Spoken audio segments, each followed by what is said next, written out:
역대상 25장의 말씀, 구약성경 647면. 다윗이 군대 지휘관들과 더불어 아삽과 헤만과 여두둔의 자손 중에서 구별하여 섬기게 하되 수금과 비파와 재금을 잡아 신령한 노래를 하게 하였으니 그 직무대로 일하는 자의 수효는 이러하니라.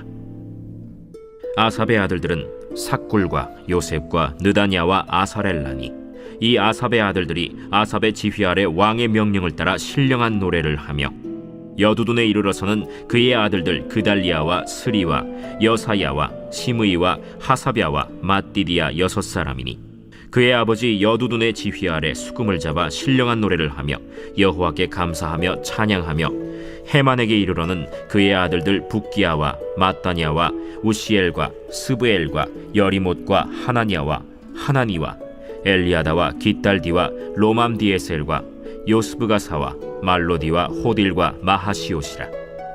이는 다 헤만의 아들들이니 나팔을 부는 자들이며, 헤만은 하나님의 말씀을 가진 왕의 선견자라. 하나님이 헤만에게 14아들과 3딸을 주셨더라. 이들이 다 그들의 아버지의 지휘 아래 재금과 비파와 수금을 잡아 여호와의 전에서 노래하여 하나님의 전을 섬겼으며, 아삽과 여두둔과 헤만은 왕의 지휘 아래 있었으니 그들과 모든 형제 곧 여호와 찬송하기를 배워 익숙한 자의 수효가 288명이라.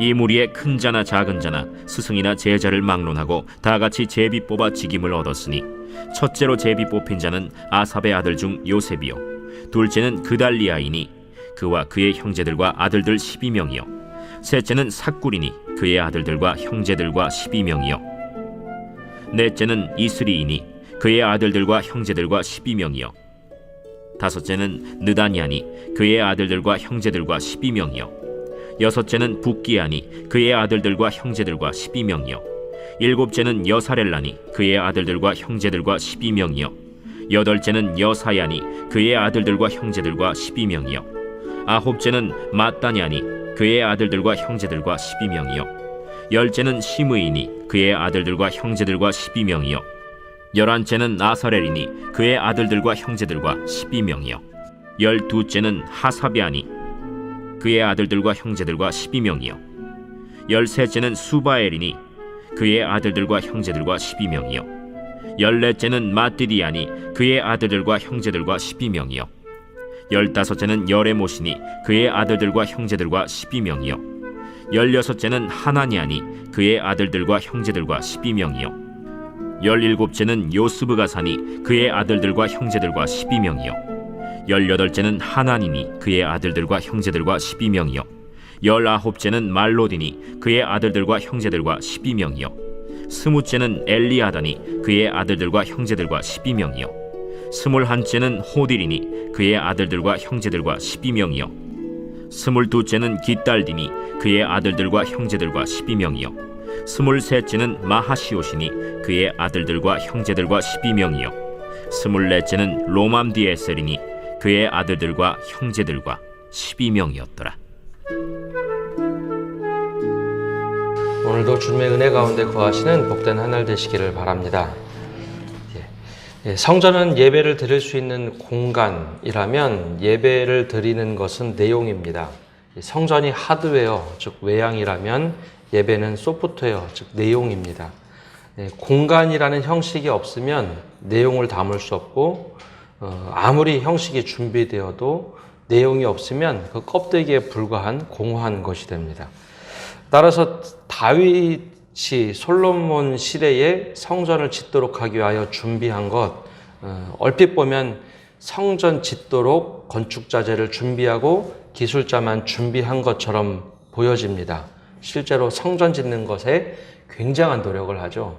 그렇다고 외양만 준비한 것은 아닙니다.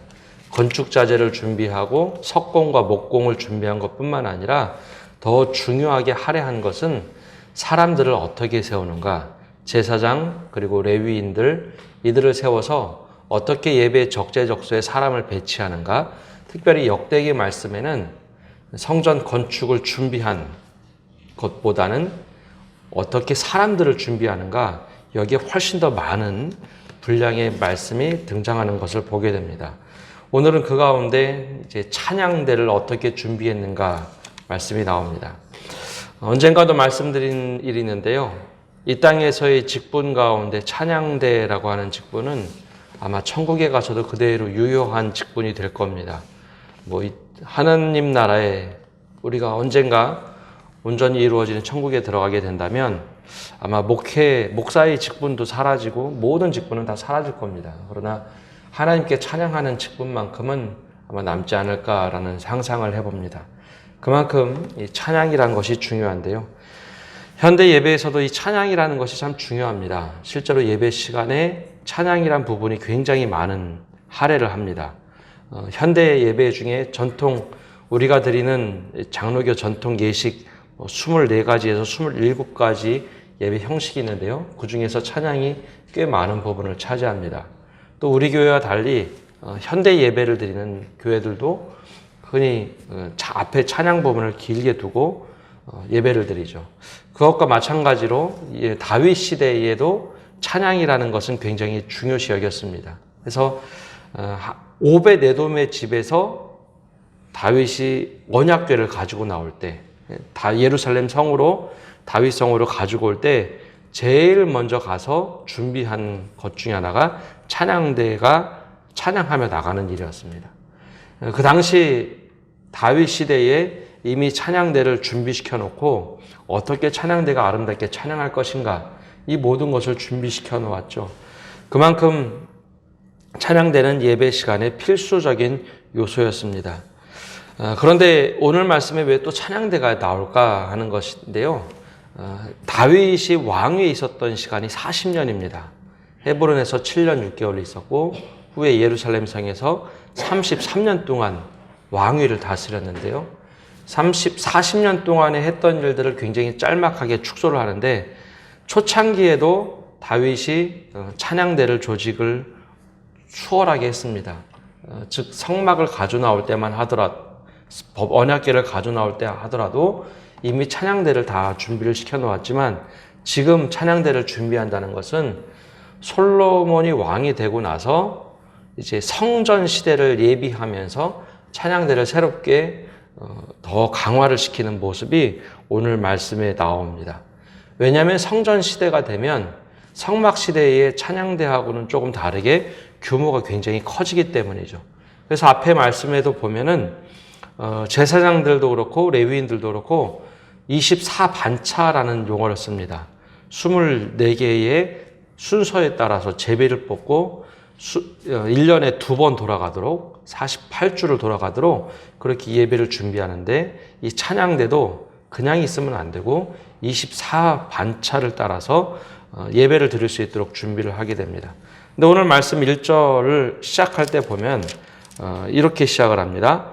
다윗이 군대 지휘관들과 더불어 아삽과 헤만과 여두둔의 자손 중에서 구별하여 섬기게 하되 수금과 비파와 재금을 잡아 신령한 노래를 하게 하였으니 그 직무대로 일하는 자의 수요는 이러하니라. 군대 지휘관들과 더불어 찬양대를 조직했다라고 되어 있습니다. 근데 앞에 말씀을 좀 기억해 보면 레위 지파는 군대의 계수가 되지 않았습니다. 이들은 하나님께 바쳐진 사람들이고 하나님께 예배하는데 최선을 다하도록 구별된 사람들인데, 이상하게도 군대 장관들과 더불어 찬양대를 조직했다라고 되어 있는데요. 여기서 말하는 군대 장관이라는 단어는 번역을 할 때 편하게 하기 위해서 군대 장관이라고 한 것이고, 엄밀하게 얘기하면 레위 지파 가운데 성막 제사를 드리는 제사장들과 레위인들의 족장이라고 번역하는 것이 조금 더 정확한 번역입니다. 근데 왜 여기서 군대 장관이라고 했는가 하면 성막, 즉 언약궤가 함께할 때 늘 전쟁에 능한 하나님, 즉 두 그룹 사이에 좌정하신 하나님께서 나가셔서 전쟁을 하신다, 즉 전쟁에 능한 신이다라고 불렀습니다. 그래서 이 제사장들과 그리고 레위인들, 특별히 찬양대는 하나님께서 전쟁에 나가도록 하는 역할을 하는 축복의 통로가 된다라고 해서 이 군대 장관이라고 번역을 한 겁니다. 그만큼 찬양대가 하는 역할은 하나님께서 일하시도록 하나님께 영광을 올려드리는 역할이라는 의미를 가지고 있습니다. 오늘 말씀에 조금 더 구체적으로 나오는 것은 레위의 후손들, 즉 게르손, 그핫, 무라리 이 세 명의 사람들 후손 중에 다윗이 임명한 악사들은 아삽, 헤만, 여두둔입니다. 이 세 명의 악사들을 중심으로 노래를 하는 사람들, 수금을 타는 사람들, 또 여러 가지 악기를 다루는 사람들 세 부류로 해서 나누게 되죠. 근데 이들이 처음부터 그러면 악기를 잘 다루고 노래를 잘 했는가? 그렇지만은 않습니다. 그들이 노력을 하는데 어떤 노력을 했는가 하면 노래를 잘 부도록 끊임없이 노력을 합니다. 6절과 7절 말씀에 보면 그들이 어떻게 노래를 했는가? 7절 보면 그들과 그 모든 형제 곧 여호와와 찬송하기를 배워 익숙한 자의 수요가 288명이라 처음부터 노래를 잘했던 것은 아니고요. 하나님께 어떻게 노래를 잘할까 배워서 익숙하게 노래를 하던 사람들입니다. 근데 이들이 처음부터 모든 거 완벽하게 준비되었던 것은 아닙니다. 대대적으로 한번 찬양대를 조직해서 해봤던 것이 아까 말씀드린 대로 오벳 에돔의 집에 있던 언약궤를 가져 나올 때 그들이 찬양을 거대하게 부르죠. 이들 가운데는 11명의 사람들이 앞장을 섰습니다. 그리고 하나님께 찬양을 드리도록 288명, 즉 24개 반차 12명씩 조직해서 하나님께 늘 규칙대로 노래를 부르도록 했죠. 이 모습은 어디에 나타나는가 하면 하나님께서 처음에 세상을 창조하실 때 혼돈 속에 있었다라는 말씀 속에서 시작합니다. 세상이 공허하고 혼돈이 있었는데 하나님께서 세상을 창조하시니 질서가 생겼더라. 이게 창세기 1장의 말씀입니다. 그래서 하나님을 보고 질서의 하나님이라고 말합니다. 혼돈과 공허가 있었는데 순서를 만들고 질서를 만들었다. 근데 다윗이 지금 예배를 드릴 때 제사장, 레위 사람, 그리고 찬양대를 24반차에 따라서 모든 것을 조직을 합니다. 계속해서 말씀드리는 것처럼 288명이라는 사람들이 찬양대를 조직을 한다는 것은 굉장히 많은 수입니다. 그리고 이 말씀에 나오지 않은 4,000명의 사람들이 함께 또 찬양을 합니다. 이 조직을 잘못해 놓으면요 서로 엉키게 돼 있죠. 그래서 순서에 따라서 예배를 드릴 수 있도록 제사장들도 레위인도 찬양대도 다 조직을 합니다. 순서에 따라 하지 않으면 질서가 깨지기 때문이죠. 그래서 예배를 드릴 때 빈틈없이 순서에 따라서 잘 드릴 수 있도록 다윗이 이것 신경을 굉장히 많이 씁니다. 성전 짓는 것도 대단히 중요했지만 이것이 엉켜버리면 모든 예배 가운데 혼란이 일어나기 때문에 질서를 완벽하게 잡아놓았죠. 이 모습은 우리가 현대 예배에서도 굉장히 중요한 모습 중에 하나입니다. 그리고 마지막으로 이제 찬양대라는 의미, 과연 찬양이 무엇일까? 신령한 노래가 무엇일까라고 하는데 이 신령한 노래라는 의미가 굉장히 독특한 의미를 가지고 있습니다. 저희 학교에서도 한번 예배학 가르치시는 교수님이 이것 때문에 이제 세미나 하는 모습을 좀 보았는데요. 보통 예배 시간에 예언이다, 선지자의 말씀을 선포한다라는 것은 목회자에게 주어진 하나의 의무입니다. 그래서 우리 교단에서 표현하지 않는 것 중에 합동 측에서는 강도사라는 말이 있죠. 강도사라는 것이 강대에서 말씀을 선포하도록 권한을 부여받은 자, 그래서 강도사라고 부릅니다.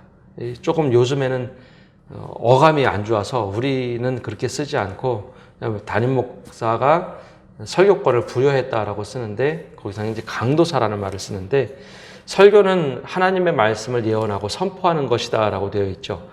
근데 동일하게 오늘 말씀의 신령한 노래라고 하는 것은 바로 예언이라는 뜻을 가지고 있습니다. 오늘 말씀에 2절, 3절에 신령한 노래를 한다라는 말이 반복됩니다. 아삽의 아들들이 지휘를 따라서 신령한 노래를 부른다. 그리고 3절에도 신령한 노래를 부른다. 6절 말씀에는 신령한 노래가 아니라 하나님의 말씀을 예언한다. 선견자다라고 표현되어 있습니다. 근데 이것이 왜 그랬는가 하면 하나님께 드리는 찬양은 바로 예언자의 말씀과 같이 말씀을 선포한다라는 의미보다는 하나님의 인자하심을 찬양으로 백성에게 선포한다는 의미를 가지고 있습니다. 그래서 찬양대가 부르는 찬양이 단지 노래가 아닙니다. 하나님의 인자하심을 사람들에게 알린다라는 예언의 의미를 가지고 있습니다. 그래서 찬양대를 조직할 때 단지 노래가 아니라 영성이 대단히 중요한 겁니다. 이 시간만큼은 하나님의 인애를 선포하고 하나님께 찬양도 드리지만 이 찬양이 사람들에게 감동을 주고 더 나아가서 하나님의 인자하심과 사랑을 선포한다라는 의미를 동시에 가지고 있기 때문이죠. 그래서 찬양대를 하게 되면 우리가 노래를 한다라는 것이 아니라 하나님을 올려드리는 것뿐만 아니라 모든 성도들에게 하나님의 인자하심과 사랑을 선포한다라는 의미를 가지고 정말 최선을 다해서 준비해야 합니다. 왜냐하면 이것은 그냥 노래가 아니라 하나님의 예언이 고스란히 녹아져 있기 때문이죠. 이 모습이 다윗에게도 나타나는데요. 다윗이 시편 150편 중에 71개의 시편을 기록을 합니다. 그리고 특별히 시편 120편에서 134편은 성전에 올라가는 노래라는 것으로 되어 있습니다. 이것은 여러 가지로 해석을 하긴 하는데요. 포로지에서 돌아오면서 불렀던 노래라고 하는 의미도 있고 또 하나는 순례자들의 노래다라고 하는데 성전에 들어가면서 찬양대와 함께 불렀던 노래들, 그래서 성전에 올라가는 노래다라는 의미를 가지고 있습니다. 찬양대가 그냥 노래를 부르는 것이 아니라 하나님께 예배의 아주 중요한 요소, 그래서 철저하게 질서 속에서 노래하도록 했던 것입니다. 그럼 이 모습이 우리에게는 어떻게 적용이 되는가? 우리가 꼭 앞에서 찬양을 하게 되는 그런 모습이 있다면 그것은 내가 하나님께 영광 돌리는 시간이 되는 것뿐만 아니라 하나님의 사랑을 모든 성도들에게 예언자의 마음으로 그 사랑을 고백하며 감동을 줄 수 있는 마음, 그것이 바로 찬양입니다. 그래서 우리가 찬양을 드릴 때 그 마음을 가지고 찬양 드리면 바로 이 시간이 하나님이 임재하는 시간, 하나님께서 영광 받으시는 시간이라는 것을 늘 기억해야 합니다. 더 나아가서 이 모든 것이 질서 속에서 이루어졌다는 것, 이것 또한 우리들이 가져야 할 모습 중에 하나입니다. 함께 기도하겠습니다. 하나님, 다윗이 찬양대를 준비하며 24개의 반차를 준비했던 모습을 봅니다. 헤만, 여도둔, 아삽, 이 3명의 사람들을 중심으로 여러 조직을 하며 288명의 사람들이 질서 속에서 찬양했던 모습, 하나님 이 모습을 우리가 담기를 원합니다. 왕의 명령을 따라서 3명의 지도자, 그리고 그 지도자들 밑에 288명이 일사불란하게 움직이고 또 4,000명의 사람들이 하나님께 온전히 찬양했던 모습을 보면서 우리들도 또 하나님께 찬양하는 모습, 또 예배를 준비하는 모든 모습이 온전하게 질서 속에서 이루어지게 하여 주옵소서. 그래야 하나님께 예비된 예배, 또 준비된 예배를 드릴 수 있도록 늘 우리의 모습을 돌아보게 하여 주옵소서. 특별히 찬양대로 섬기는 우리 성도들이 있습니다. 우리가 찬양대로 섬길 때 단지 노래를 잘하거나 다른 모습이 아름다워서가 아니라 하나님께 영광도 돌리지만 동시에 모든 성도들에게 하나님의 사랑과 인애를 선포하는 일이라는 것을 늘 기억하게 하여 주옵소서. 그리하여 하나님께 찬양드림이 모든 성도들 앞에서 말씀을 전하는 것처럼 정말 긴장되고 또 하나님의 사랑을 전달하는데 부족함이 없는지 우리 스스로를 돌아보게 하여 주옵소서. 또한 앞에 선다는 것이 그냥 서는 것이 아니라 정말 충분히 우리가 연습하고 노력하여 익숙한 상황에서 하나님께 찬양 드릴 수 있도록 은혜 내려 주옵소서. 그래야 이 모든 예배가 준비된 예배, 또 하나님께 합당한 예배 될 수 있도록 은혜 내려 주옵소서. 오늘 한 날도 우리가 살아갑니다. 단지 우리가 공적인 예배만 찬양 드리는 것이 아니라 일상의 삶 속에서도 하나님께 합당한 찬양과 예배 드릴 수 있도록 은혜 내려 주시고 예배자의 모습으로 하나님과 더불어 살아갈 수 있는 저희 되도록 은혜 내려 주옵소서. 오늘 한 날도 주님께 모든 것 맡겨드리오니 우리의 삶을 받아 주옵소서. 예수님의 이름으로 기도합니다. 아멘.